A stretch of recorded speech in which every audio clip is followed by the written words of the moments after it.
m'appelle Pierre-Éloi, j'ai 31 ans et actuellement je fais une thèse de gestion à São Paulo au Brésil. Et je travaille sur l'agrobusiness et les réponses qui préparent à la crise climatique. En entrant, je savais à peu près que je voulais faire la chaire économie urbaine.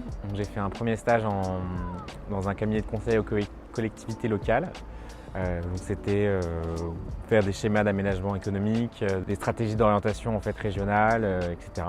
Et ensuite, j'ai continué sur des thématiques liées à la chaire économie urbaine, puisque j'ai fait un apprentissage à la Caisse des dépôts, où j'ai travaillé sur les prêts en fait, qui sont faits au logement social. Donc, je travaillais dans la banque des territoires de la Caisse des dépôts et on faisait des études en fait, économiques et sectorielles.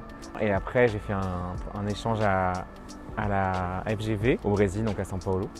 Et ensuite, j'ai fait un an où j'ai organisé un GSVC, qui est un concours d'entrepreneuriat social qu'organisait l'ESSEC. Et ensuite, je suis parti un an à Casa et 3 ans à Rabat, où j'ai participé à la création du campus et à la mise en place de programmes de formation destinés à tous les étudiants et aussi des programmes de formation à l'entrepreneuriat social. Comme pas mal de gens, j'étais un peu perdu en arrivant à l'ESSEC. Et je me disais, qu'est-ce que je fais là, comment je peux être utile. Et la chaire économie urbaine a répondu un peu à ce besoin-là en ayant une application concrète qui est genre comment les entreprises construisent la ville, construisent le monde de demain, notre environnement physique. C'était entre guillemets quelque chose d'imaginable, de concret. Et puis aussi de beau, parce que les villes, l'architecture, c'est quand même quelque chose qui est très beau, oui. Donc y participer, ça me semblait désirable.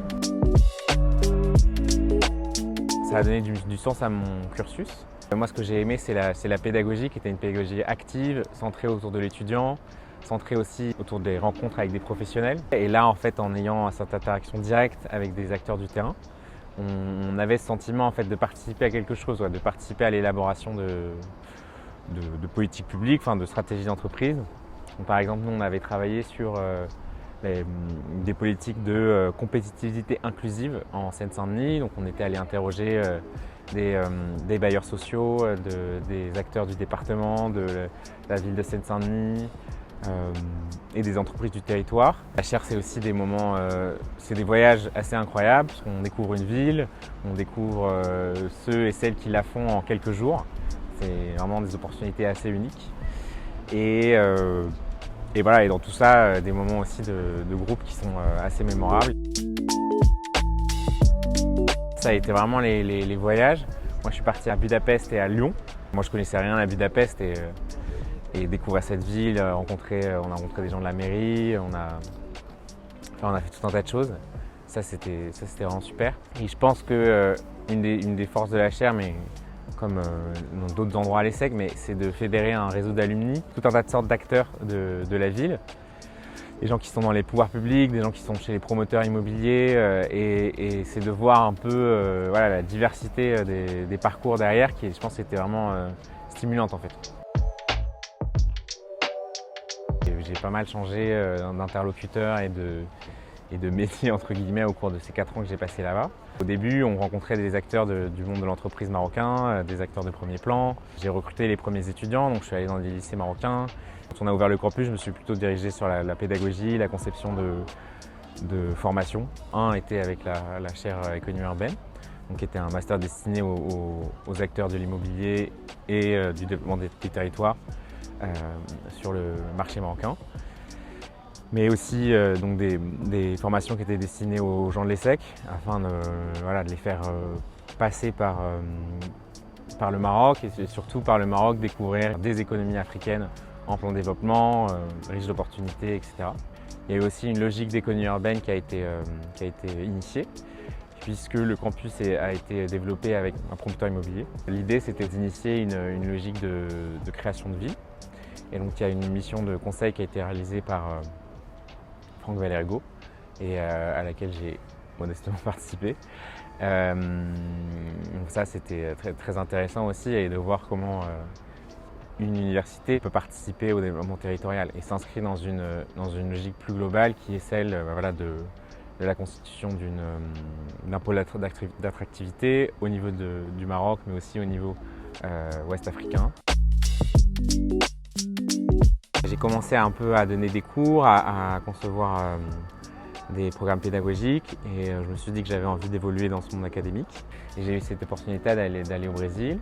Aller au Brésil sur un terrain académique, je me disais que c'était aussi voilà, une façon de me confronter à d'autres façons de faire, à d'autres façons de voir le monde. Et ça me semblait tout simplement intéressant.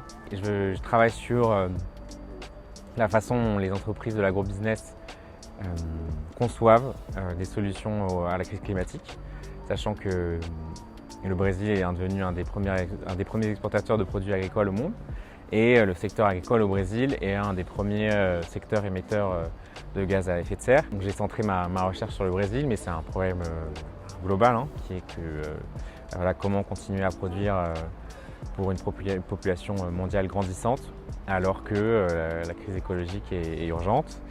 Et bien sûr, on voit avec la crise en Ukraine que notre modèle productiviste a des limites.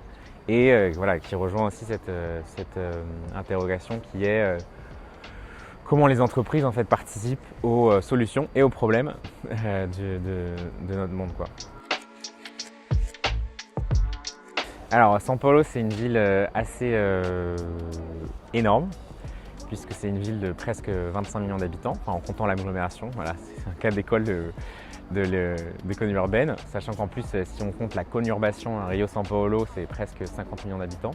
Des inégalités très fortes, aussi une planification de la ville qui a été assez différente de la France, voilà, pour des raisons historiques, mais aussi une croissance très forte, puisque São Paulo, c'est en 1850, 50 000 habitants, et aujourd'hui, c'est 25 millions. Je pense que justement, ça dit un peu ce que c'est aussi São Paulo. C'est une ville bouillonnante, qui ne regarde pas du tout vers son passé, qui s'oppose énormément à Paris à ce niveau-là, parce que Paris, c'est une ville belle, qui un peu vit sur sa beauté passée. Alors que São Paulo, c'est une ville qui se réinvente tout le temps, avec des tribus urbaines très très différentes. Voilà, il y a vraiment toutes les tendances mondiales qui s'y retrouvent, de la K-pop à bien sûr la samba brésilienne. Voilà, c'est une ville où les gens n'ont pas peur de s'inventer du tout, et où par exemple il y a très peu de jugement sur la façon dont les gens s'habillent, sortent dans la rue, etc. Ce qui est une chose qui est pas le cas à Paris. C'est une ville qui est aussi représentative du Brésil, qui est un pays extrêmement divers.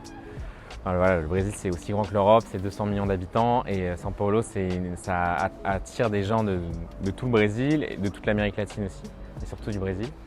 Et voilà, ça représente un peu cette diversité-là, quoi. Mais c'est une ville aussi, pour le meilleur et pour le pire, qui est un peu 24 heures sur 24. Donc avec le Covid, ça s'est un peu arrêté, mais sinon, voilà, il y a énormément de magasins, 4 heures sur 24, tout est ouvert tout le temps.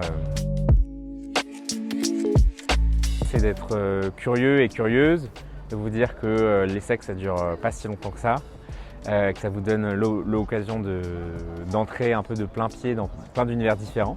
Donc c'est d'aller voir en fait, d'être curieux, de tenter et de se dire que c'est pas pour la vie, c'est vraiment ce moment-là qui sont des moments assez précieux.